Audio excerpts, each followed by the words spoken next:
नमस्कार विद्यार्थियों, आज हम बात करने वाले हैं 4 मार्च को हुए 10th क्लास इंग्लिश के पेपर की, जिसका सेट नंबर है 817HJ।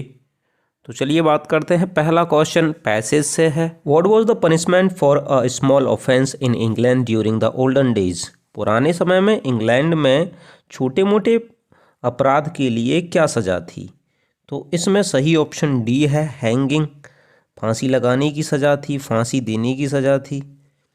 दूसरा है, who were the keepers of the law in England during the olden days? पुराने समय में इंग्लैंड में कानून के रक्षक कौन होते थे? इसके लिए सही ऑप्शन बी है। आप पैसेज पढ़ेंगे तो आपको सही आंसर मिलेगा। शeriff, कानून के एक बड़े अधिकारी को शeriff कहा जाता है। तीसरा क्वेश्चन है, why did a man run away to the forest during the olden days in England? England में पुराने समय में एक व्यक्ति जंगल में क्यों भाग जाता था? To escape punishment from the शeriff कानूनी अधिकारी के सजा से बचने के लिए। डी ऑप्शन इसमें करेक्ट रहेगा। चौथा क्वेश्चन है, I met old friend in the temple. इसमें सही ऑप्शन होगा एन। सी ऑप्शन इसमें करेक्ट रहेगा। I met an old friend in the temple. पांचवा क्वेश्चन है, unless he begs my pardon I not excuse him. इसके लिए सही ऑप्शन सी है, विल रहेगा, क्योंकि प्रेजेंट इंडेफिनिट और फ्यूचर इंडेफिनिट हम कंडीशनल सेंटेंसेस में प्रयुक्त करते हैं। छठवां क्वेश्चन रीअरेंज करने के लिए है। उल्टे सीधे क्रम में शब्द दे रखे हैं, एक मीनिंगफुल सेंटेंस होना चाहिए। इसके लिए सही ऑप्शन ए रहेगा, I got angry at his behaviour. सातवां क्वेश्चन है, he prevented me going to the city. Prevent के साथ प्रेपोजिशन के रूप में फ्रॉम का प्रयोग होता है, इसलिए ऑप्शन सी इसमें करेक्ट रहेगा। He prevented me from going to the city. उसने मुझे शहर जाने से रोका। आठवां क्वेश्चन है, which of the following words is misspelled? निम्नलिखित में से कौन सा शब्द मिसस्पेल्ड है, गलत तरीके से लिखा गया है? तो इसके लिए सही ऑप्शन डी है, क्योंकि लैंग्वेज की जो स्पेलिंग है इसमें गलत है। लैंग्वेज की स्पेलिंग होती है LANGUAGE। यहाँ पे ए के स्थान पे ई का प्रयोग किया गया है, इसलिए मिस स्पेल्ड वर्ड होगा डी, लैंग्वेज। चलिए 9वें क्वेश्चन की बात करते हैं। In which state of India is Coorg situated? Bharat के किस राज्य में कूर्ग स्थित है? तो इसके लिए सही ऑप्शन ए है, कर्नाटका। कर्नाटक में कूर्ग स्थित है। 10वां क्वेश्चन होगा, the best seasons to visit Coorg is? Coorg घूमने का सबसे अच्छा सीजन कौन सा है? तो इसके लिए सही ऑप्शन सी है, सितंबर टू मार्च। सितंबर से मार्च के बीच कूर्ग घूमना सबसे अच्छा सीज़न है। 11वां क्वेश्चन है, व्हाट डिड लैंचो होप फॉर? लैंचो को किस चीज़ की आशा थी? तो इसके लिए सही ऑप्शन होगा, a good shower of rain. लैंचो को एक अच्छी वर्षा की आशा थी, अच्छी बारिश की बौछारों की आशा थी। 12वां क्वेश्चन है, who was the first black president of south Africa? South Africa के पहले काले राष्ट्रपति कौन थे? तो इसके लिए सही ऑप्शन है सी, नेल्सन मंडेला। 13वां क्वेश्चन है, the bakers of Goa used to wear? Goa के बेकर्स क्या पहना करते थे? इसके लिए सही ऑप्शन है ए, कावई। एक ड्रेस होती है जो गोवा के बेकर्स पहना करते थे। 14वां और 15वां क्वेश्चन पोएम के एक्सट्रैक्ट से लिया गया है। तो 14वां क्वेश्चन है, who is the poet of the poem the ball poem? इसके कवि का नाम क्या है? तो डी ऑप्शन इसमें करेक्ट है, जॉन वेरीमैन इसके पोइट हैं। 15वां क्वेश्चन है, what does in a world of positions mean? इसके लिए सही ऑप्शन है बी, मटेरियल थिंग्स। 16वां क्वेश्चन है, who was mister Harriet? Harriet कौन था? इसके लिए सही ऑप्शन बी है, a doctor. A time of surgery नामक चैप्टर में हैरियट एक डॉक्टर था और उस पाठ का नरेटर भी था। 17वां क्वेश्चन है, who does I refer to in the story the thief's story?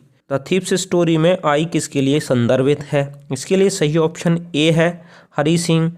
Hari Singh एक चोर था और इस कहानी का नरेटर भी था।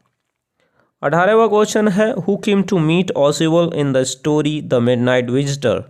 द मिडनाइट विजिटर कहानी में ऑसिबल से मिलने कौन आया? इसके लिए सही ऑप्शन है ए, फॉलर। 19वां क्वेश्चन है, how many burglars are there in the story a question of trust? एक क्वेश्चन ऑफ ट्रस्ट कहानी में कितने चोर हैं? तो इसके लिए सही ऑप्शन है ए, 2। 20वां क्वेश्चन है, हु कंफर्टेड भोली इन द क्लासरूम? कक्षा में किसने भोली को दिलासा दिया? इसके लिए सही ऑप्शन होगा हर टीचर। बी ऑप्शन इसके लिए करेक्ट रहेगा। पार्ट बी का पहला क्वेश्चन पैसेज से है। What place does money occupy in the modern world according to the writer. लेखक के अनुसार आधुनिक समय में पैसा क्या स्थान रखता है। इसके लिए सही आंसर होगा पैसेज में। पहली लाइन में इसका आंसर है money is the pivot on which the present world seems to turn. पैसा एक धुरी है और वर्तमान संसार इसके चारों ओर घूमता हुआ प्रतीत होता है। बी क्वेश्चन है how is money generally used by people everywhere. सामान्यतः हर जगह पैसा लोगों के द्वारा किस तरह प्रयुक्त किया जाता है। इसका आंसर आपको पैसेज से बनाना होगा। Everywhere money is generally used by the people for good bad and indifferent. हर जगह लोगों के द्वारा पैसा अच्छे के लिए, बुरे के लिए और सामान्यतः एवरेज के लिए, जो अधिक अच्छा ना हो उसके लिए किया जाता है। सी क्वेश्चन है what is the right use of money according to the writer. लेखक के अनुसार पैसे का सही प्रयोग क्या है। पैसेज में इसका आंसर होगा the right use of money consist in spending it for universal good for the greatest good of the greatest number in addition to meeting one's personal and family requirements. D question है which word in the passage means needs. Passage में कौन सा word needs का सिनोनियम है। तो passage का अंतिम word requirements है जो नीड्स का सिनोनियम है। चलिए अब राइटिंग सेक्शन की बात करते हैं। 22वां क्वेश्चन है write an application to the principal of your college requesting him to give you full fee concession on grounds of poverty and merit. गरीबी और मेरिट के आधार पर अपने विद्यालय के प्रधानाचार्य को एक पत्र लिखना है कि तुम्हें फीस में छूट दी जाए। या फिर दूसरा आप कर सकते हैं write a letter to your friend telling him how your village or city has change during the past few days. अपने मित्र को एक पत्र लिखना है और बताना है कि बीते कुछ दिनों में आपका गांव या शहर कितना बदल गया है। 23वां क्वेश्चन है right a paragraph on the reception of A bride attended by you in about 80 और 100 वर्ड्स।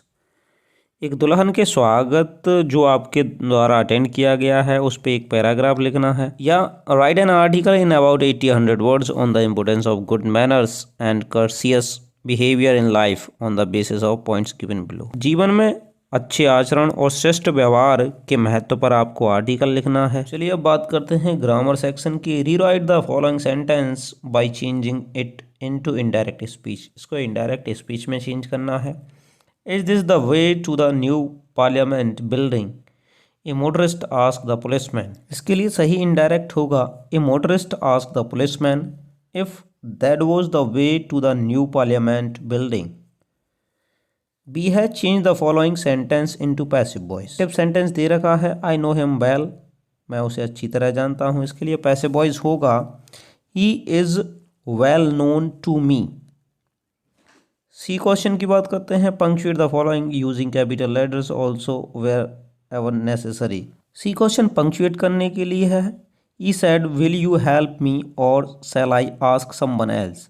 इसमें सबसे पहले एच कैपिटल बनानी होगी ही की, फिर विल से पहले कॉमा और इन्वर्टेड कॉमा शुरू करने होंगे। विल का डब्ल्यू कैपिटल बनाना होगा और लास्ट में क्वेश्चन मार्क लगा के इसे बंद करना होगा इन्वर्टेड कॉमा। डी की बात करते हैं ट्रांसलेशन के लिए दिया गया है हिंदी से अंग्रेजी में अनुवाद करना है।